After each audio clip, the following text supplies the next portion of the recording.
Sugar has become the modern villain of nutrition. Depending on what corner of the interwebs you live on, it causes everything from weight gain to inflammation to your kids' ADHD to low testosterone to the inability for us to agree on anything with foreign countries. The truth is a little less exciting, but it's more useful. Sugar in and of itself is not toxic. Your body runs on it. But most Americans are eating almost twice the dose that they should. And a lot of it comes from hyper-palatable, delicious foods and drinks that are stripped of all the stuff that might help to slow it down. And that can actually be the problem. So what we want to do is break down what sugar is, the different types, whether high fructose corn syrup deserves the reputation it's been given, why frequent hyperglycemic events or glucose spikes, not the sugar itself, are what's actually damaging you, where diet soda fits, and what to actually do, and why calories, total calories, not just sugar, are ultimately what determine weight loss, weight gain, and most of the issues that we see long term. So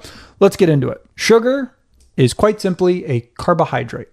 Specifically, it's the simplest form of a carbohydrate, a small molecule that your body can quickly convert into fuel. The few forms that you need to know, there's really 5 of them. Here's the first 4. Glucose. This is your body's primary energy currency. Every cell in your body runs on glucose. Your blood sugar level, that's the concentration of glucose circulating in your blood. That's what your doctor's looking at when they're looking at your glucose levels. Then there's fructose. This is the naturally occurring sugar found in fruit. It's also half of table sugar. And unlike glucose, fructose is metabolized primarily by your liver. So here's what I mean by that. Glucose is mostly stored as muscle glycogen, or it's stored as groups of glucose molecules in your muscles, and some of it is stored in your liver. Your liver doesn't store fructose. It processes it and then mostly converts it into glucose to be stored in the liver. Some of it gets burned for energy, and anything that's excess can get converted into fat, which is a pathway that we call de novo lipogenesis. We'll talk about this a little more later. Third, we have sucrose. This is table sugar. This is when you buy sugar at the store and you're putting it in your sweet tea. That's what it is. So it's called a disaccharide, which basically just means it's made up of one glucose molecule and one fructose molecule. You put them together, you get sucrose. When you eat sucrose, your gut splits it into its component parts and stores it or uses it. All right. Lastly, or the fourth, is lactose. Very quickly, it's glucose plus galactose. People that can't digest it are called lactose intolerant. That's really all you need to know about lactose. Those are the 4 main players. Same family, slightly different structures, slightly different metabolic paths. Finally, the elephant in the room, the scary one, high fructose corn syrup. This is where the internet gets really scary and loud, and every influencer in the world tells you to put it back on the shelf. Let's talk about what it actually is. So corn syrup in and of itself is 100% glucose. Okay. Manufacturers, starting back in the 60s, 70s, and 80s, started converting some of that glucose into fructose to make it sweeter and more shelf stable. It's essentially was done because it's a lot cheaper. Economically, it's fantastic. It's easier to make. Corn is heavily subsidized in the US. And so making high fructose corn syrup made a lot of sense because it was cheaper and better economically. Okay? Really simple as that. But there are 2 main versions of high fructose corn syrup. To circle back, remember that sucrose is 50% glucose, 50% fructose.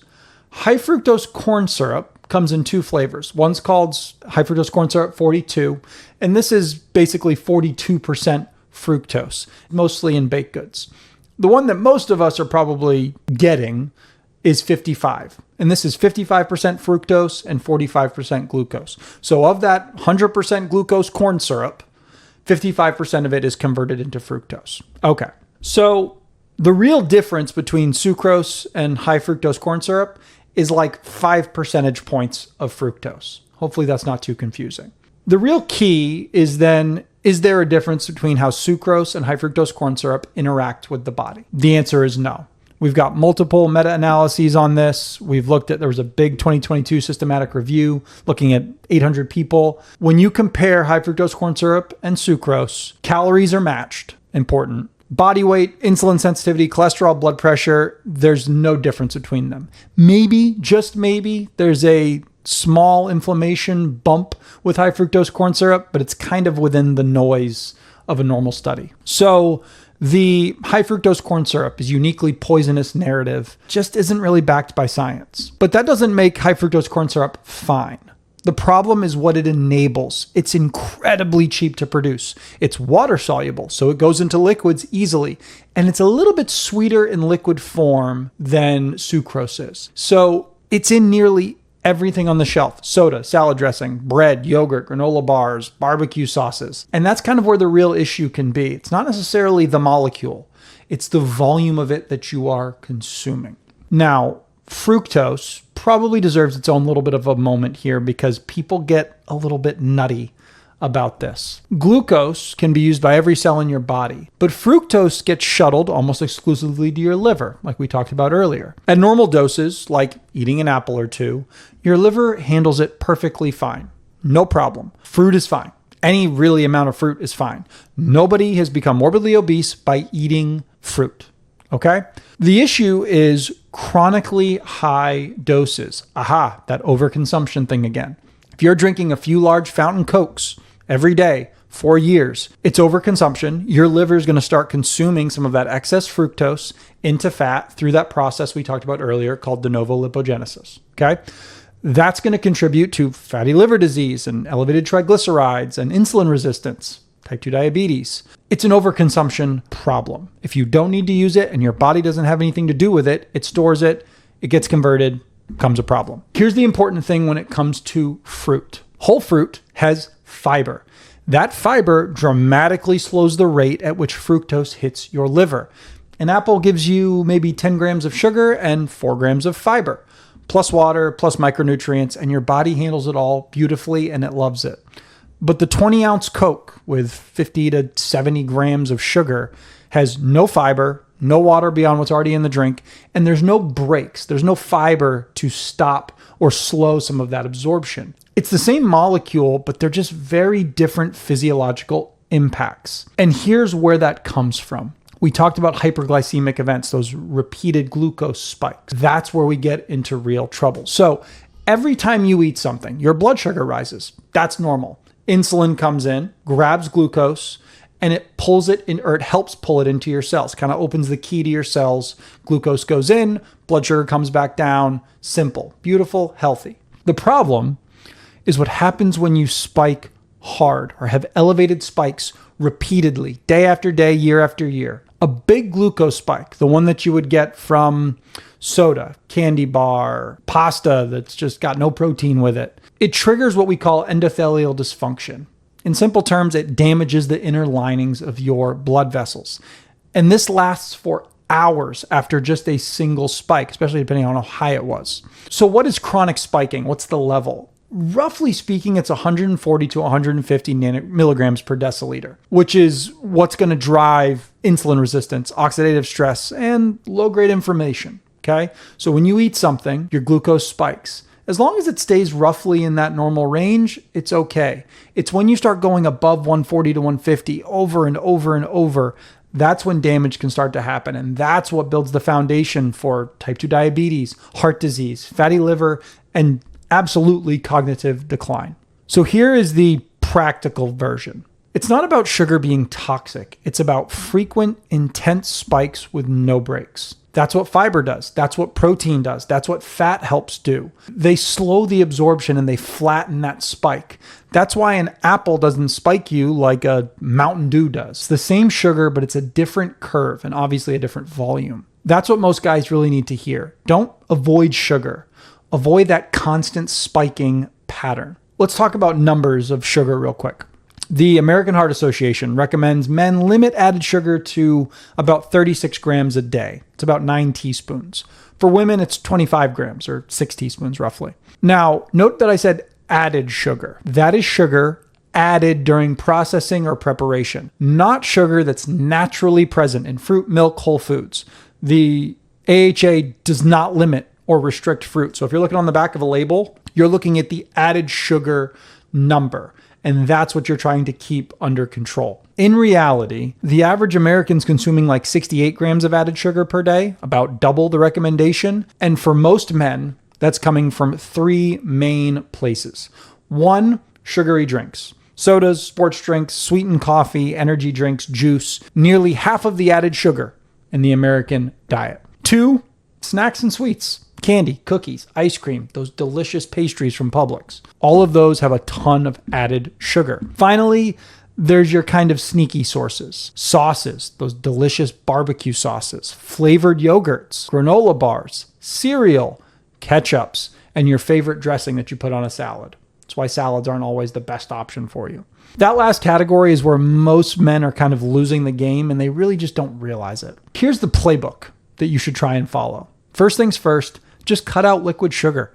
It's the single highest leverage move you have. Ditch the soda, ditch the sports drinks, cut the sweetened coffee. If you're drinking a few Cokes a day, you're 150 to 200 grams of sugar before breakfast even counts.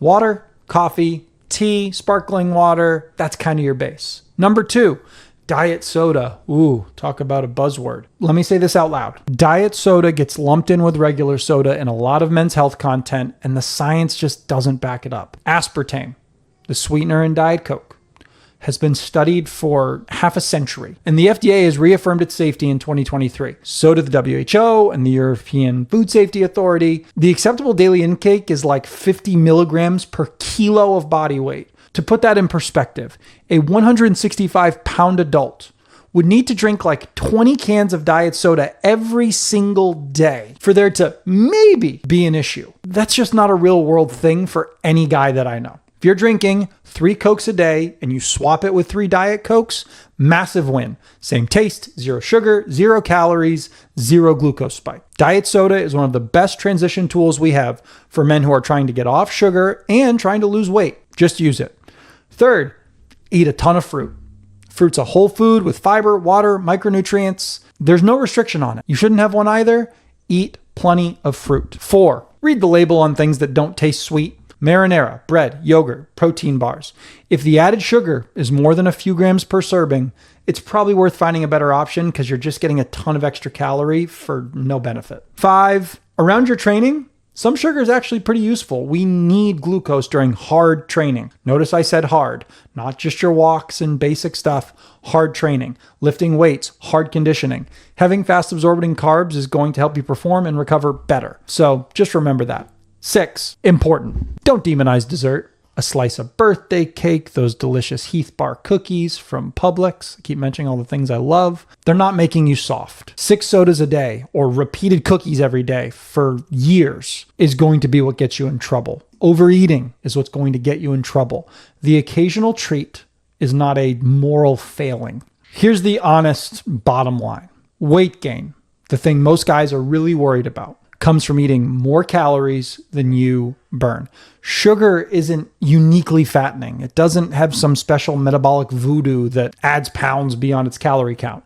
What sugar does, especially when it's packaged in ultra-processed, hyper-palatable food, which again, everyone loves, nothing wrong with them, is it makes it really easy to blow past your caloric needs without realizing it. That's the story. You don't sit down and eat 5 apples. Maybe some people do. But you do sit down and drink a couple of Cokes, bag or 2 of chips, and a sleeve of Oreos before you even blink. I am definitely guilty of this. But you did it not because the sugar's poisoning you, but because the food is freaking delicious and it's engineered to be so. So here's what you need to do. Stay inside your caloric needs, and the sugar question mostly takes care of itself. That's the game. Cut out the liquid sugar, use diet soda as a bridge if you need it. Keep the fruit, lots of it. Look at the labels on your food and just make sure that it's not crazy in excess added sugar. Eat plenty of protein, 0.7 to 1 gram per pound body weight per day. And know that if you're going to overeat something, it's almost certainly going to be the stuff you can't stop eating, not the stuff that fills you up, like a friggin' apple. That's it. Check out the full nutrition section inside The Heroic Man for more info on this. Whew, that's a lot about sugar. See ya.